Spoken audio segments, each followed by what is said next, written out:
اعوذ باللہ من الشیطان الرجیم بسم اللہ الرحمن الرحیم۔ آدھی رات کی تاریکیوں سے لے کر صبح کے اجالے تک دو گھوڑے ویران صحرا میں سرپٹ دوڑتے ہوئے صلیبیوں کے مشہور بادشاہ فرینک کی سلطنت کی جانب رواں دواں تھے۔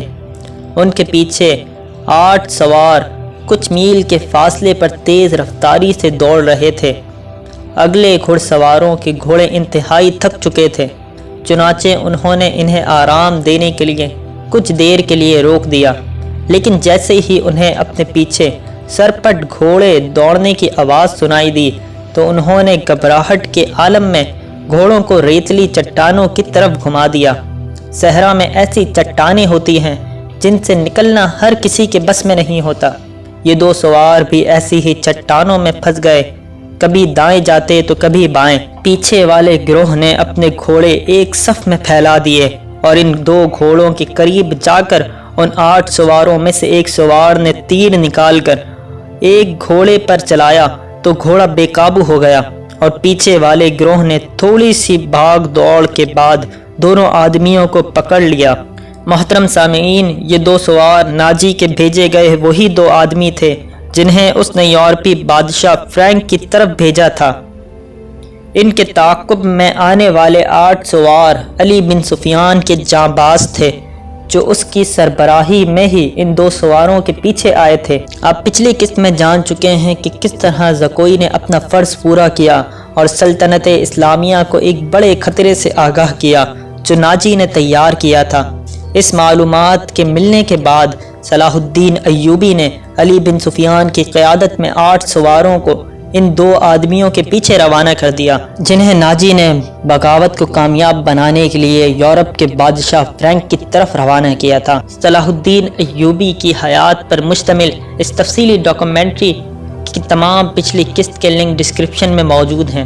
اگر آپ نے ابھی تک ان قسطوں کو ملاحظہ نہیں کیا تو پہلے ان قسطوں کو دیکھ لیں تاکہ آپ کو آنے والی قسط صحیح طور پر سمجھ آ سکیں۔ محترم سامعین، جیسے ہی علی بن سفیان نے اپنے 8 جانبازوں کے ساتھ مل کر ناجی کے بھیجے گئے 2 سواروں کو پکڑا تو انہوں نے یہ جھوٹ بول دیا کہ ہم تاجر ہیں، لیکن تلاشی لی تو پیغام مل گیا جو ناجی نے انہیں دیا تھا۔ دونوں کو حراست میں لے لیا گیا، گھوڑوں کو آرام کا وقت دیا گیا اور یہ پارٹی واپس ہوئی۔ صلاح الدین ایوبی بے تابی سے انتظار کر رہا تھا۔ دن گزر گیا اور وہ رات بھی گزر گئی۔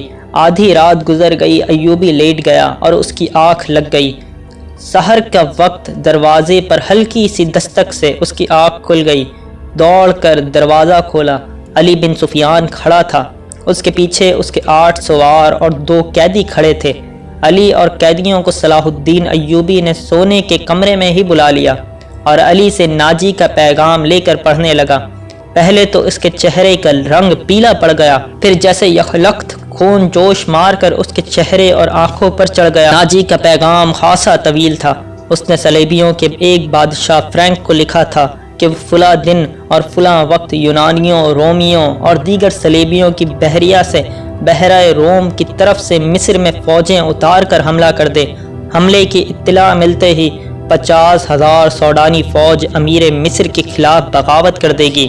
مصر کی نئی فوج حملے اور بغاوت کا بیک وقت مقابلہ کرنے کے قابل نہیں۔ اس کے عوض ناجی نے تمام تر مصر یا مصر کے بڑے حصے کی حکمرانی کی شرط پیش کی تھی۔ صلاح الدین ایوبی نے پیغام لے جانے والے دونوں سواروں کو تہ خانے کی قید میں ڈال دیا اور اسی وقت اپنی فوج کا نیا دستہ بھیج کر اس نے ناجی اور اس کے 3 نائبین کو ان کے مکانوں میں نظر بند کر کے پہرا لگا دیا۔ ناجی کے حرم کی تمام تر عورتیں آزاد کر دی گئیں۔ اس کے ذاتی خزانے کو سرکاری خزانے میں ڈال دیا گیا اور یہ ساری کارروائی انتہائی خفیہ رکھی گئی۔ صلاح الدین ایوبی نے علی بن سفیان کی مدد سے ناجی کے اس خط میں جو پکڑا گیا تھا حملے کی تاریخ کو مٹا کر اگلی تاریخ لکھ دی۔ 2 ذہین آدمیوں کو یہ پیغام دے کر شاہ فرینک کی طرف روانہ کر دیا گیا۔ ان آدمیوں کو یہ ظاہر کرنا تھا کہ وہ ناجی کے پیمبر ہیں۔ صلاح الدین ایوبی کے یہ دونوں پیمبر انتہائی تیز رفتاری سے بادشاہ فرینک کی طرف گئے اور 8ویں روز واپس آ گئے۔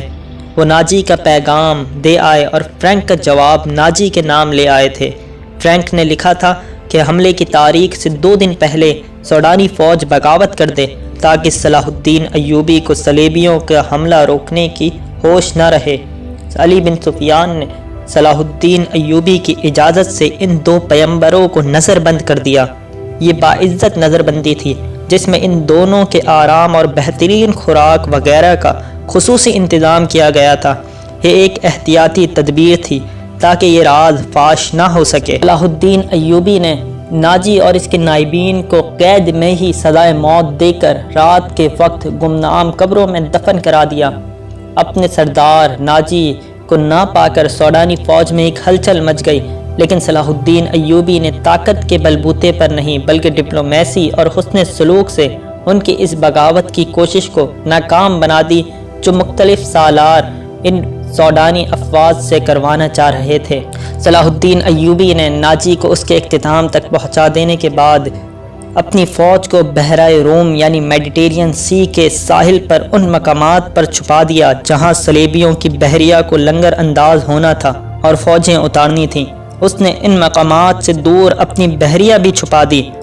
صلاح الدین ایوبی نے حملے کی تاریخ سے کچھ دن پہلے ہی یہ تمام تر انتظامات مکمل کروا دیے اور حملے کی تاریخ کے عین مطابق صلیبیوں کی بحریہ جس میں فرینک، یونان، رومیوں اور سسلی کی بحریہ شامل تھی، متحدہ کمان میں بحیرہ روم کی طرف سے نمودار ہوئیں، یعنی برطانیہ، اٹلی، گریس اور دیگر یورپ کے ملکوں کی افواج اکیلے صلاح الدین ایوبی کے مقابلے میں آئی تھی۔ مورخوں کے اعداد و شمار کے مطابق جنگی جہازوں کی تعداد 150 تھی۔ اس کے علاوہ 12 جنگی جہاز بہت بڑے تھے، ان میں مصر میں اتارنے کے لیے فوج تھی۔ اس فوج کا صلیبی کمانڈر ایملرک تھا۔ جن بادمانی کشتیوں میں رسد یعنی کھانے پینے کی اشیاء تھیں ان کی تعداد کا صحیح اندازہ نہیں کیا جا سکتا تھا۔ جہاز 2 قطاروں میں آ رہے تھے۔ صلاح الدین ایوبی نے دفاع کی کمان اپنے پاس رکھی۔ اس نے صلیبیوں کی بحریہ کو ساحل کے قریب آنے دیا۔ سب سے پہلے بڑے جہاز لنگر انداز ہوئے۔ اچانک ان پر آگ برسنے لگی۔ یہ منجنیقوں سے پھینکی ہوئی مشعلیں تھیں اور آگ کے گولے اور ایسے تیر بھی تھے جن کے پچھلے حصے جلتی ہوئی مشعلوں کی مانند تھے۔ مسلمانوں کی برسائی ہوئی اس آگ نے جہازوں اور کشتیوں کے بادبانوں کو آگ لگا دی۔ جہاز لکڑی کے بنے ہوئے تھے، فوراً جل اٹھے۔ ادھر سے مسلمانوں کے چھپے ہوئے جہاز آ گئے، انہوں نے بھی آگ ہی برسائی۔ یوں معلوم ہوتا تھا کہ جیسے بحیرہ روم جل رہا ہو۔ صلیبیوں کے جہاز رخ موڑ کر ایک دوسرے سے ٹکرانے اور ایک دوسرے کو جلانے لگے۔ ان میں سے صلیبی فوج سمندر میں کود گئی۔ ان میں سے جو سپاہی ساحل کی طرف آئے وہ سلطان ایوبی کے تیر اندازوں کا نشانہ بنے۔ ادھر نور الدین زنگی نے شاہ فرینک کی سلطنت پر خشکی سے حملہ کر دیا۔ فرینک نے اپنی فوج کو مصر میں داخل کرنے کے لیے خشکی کے ذریعے روانہ کر دیا تھا۔ فرینک صلیبیوں کی بحریہ کے ساتھ تھا۔ اسے اپنے ملک پر حملے کی اطلاع ملی تو بڑی مشکل سے جان بچا کر اپنے ملک میں پہنچا، مگر وہاں کی دنیا ہی بدل گئی تھی۔ بحیرہ روم میں صلیبیوں کا متحدہ بیڑا نظر آتش ہو گیا اور فوج جل کر اور ڈوب کر ختم ہو گئی۔ صلیبیوں کا ایک کمانڈر ایملرک بچ گیا۔ اس نے ہتھیار ڈال کر صلح کی درخواست کی جو بہت بڑی رقم کے عوض منظور کر لی گئی۔ یونانیوں اور سسلی والوں کے کچھ جہاز بچ گئے تھے۔ صلاح الدین ایوبی نے انہیں اپنے جہاز واپس لے جانے کی اجازت دے دی، مگر راستے میں ایسا طوفان آیا کہ تمام تر بچے کچے جہاز غرق ہو گئے۔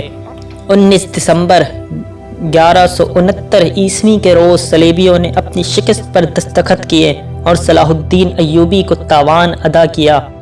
صلاح الدین ایوبی نے اپنی جاسوسی کی طاقت سے یورپ کی اتنی بڑی افواج کو صرف اپنی آدھی فوج کے استعمال سے شکست دے کر پورے یورپ پر اپنا خوف طاری کر دیا تھا، اور اسی وقت سے اس نے پورے یورپ کو اور صلیبیوں کو اپنا دشمن بنا لیا تھا۔ لیکن یہ اس کی پہلی جنگ تھی۔ جس وقت یورپ اور افریقہ کو ملانے والا یہ بڑا سمندر جو بحیرہ روم کہلاتا ہے صلیبیوں کی لاشوں سے کھیل رہا تھا، اسی وقت صلاح الدین ایوبی کی سلطنت میں اس سمندر سے ایسی چالیں داخل ہو گئی تھیں جنہوں نے صلاح الدین ایوبی کی زندگی کو پہلے سے زیادہ دشوار بنا دیا تھا۔ اور اس کی زندگی پہلے سے زیادہ خطروں میں گر گئی تھی۔ سے خطرات تھے جن کا مقابلہ صلاح الدین ایوبی کو اس جنگ کے بعد کرنا پڑا۔ یہ اور بہت کچھ جاننے کے لیے دیکھیے اس سیریز کے اگلے ایپیسوڈ کو۔